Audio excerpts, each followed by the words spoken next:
Now it is the holiest day of the Christian calendar, and the new Archbishop of Canterbury has said today that the Church faces challenges maintaining a united front on issues like gay marriage and female bishops. Well, let's talk through some of those issues with theologian Vicky Beeching. Morning. Good to see you, as always. The Archbishop is effectively saying differences are fine, as long as they're, in his words, handled gracefully.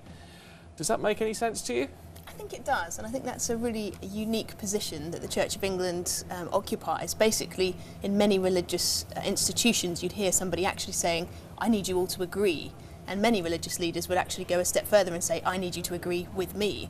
But the beauty of the Church of England is it's very diverse, it's a kaleidoscope, it's supposed to be full of colour and difference, and Justin Welby's affirming that and saying, don't worry that we disagree, we just need to do that in love. Aren't there people, though, who would look at this and look at him and say, what's happened to strong leadership in the Anglican communion? It would seem that there hasn't been a particularly strong leader, a strong Archbishop of Canterbury, since Robert Runcie.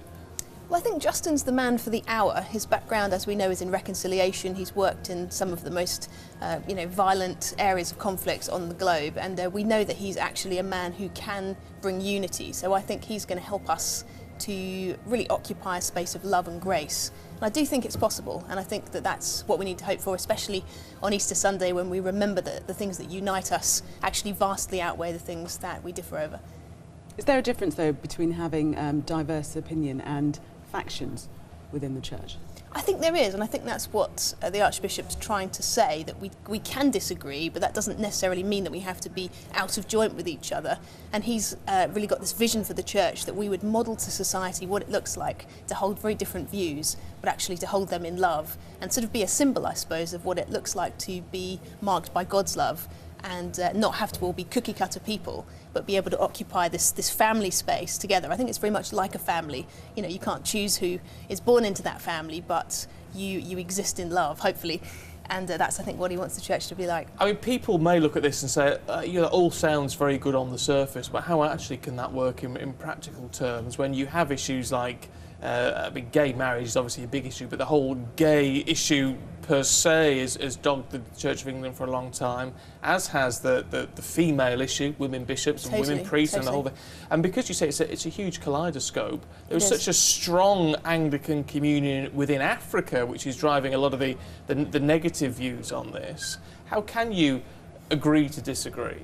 It sounds like a fairly impossible task, and I do think we need to be honest. It is a very, very difficult situation that he's walking into.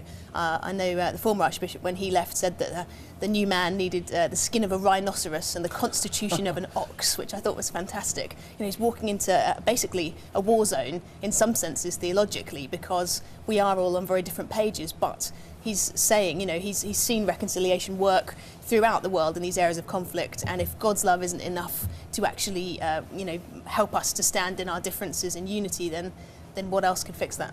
Dare we ask you for, and say no if you don't want to, but for a purely personal view, because obviously you're a young woman, a young Christian, you're big on your social networking. I know you said in the past you sit there in the pews tweeting on a Sunday morning. I do. Often I get glared at by elderly churchgoers. Do you want to see the Church move its position, shift its position to follow society more closely?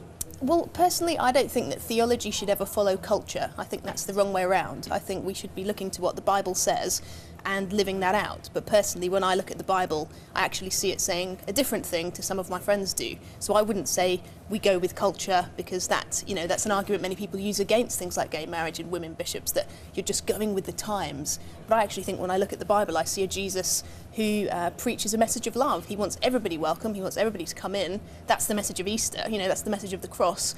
So I think most of my questions come back to that. And I would say let's actually look at him as the God of welcome, and wonder, why we aren't welcoming people as we could.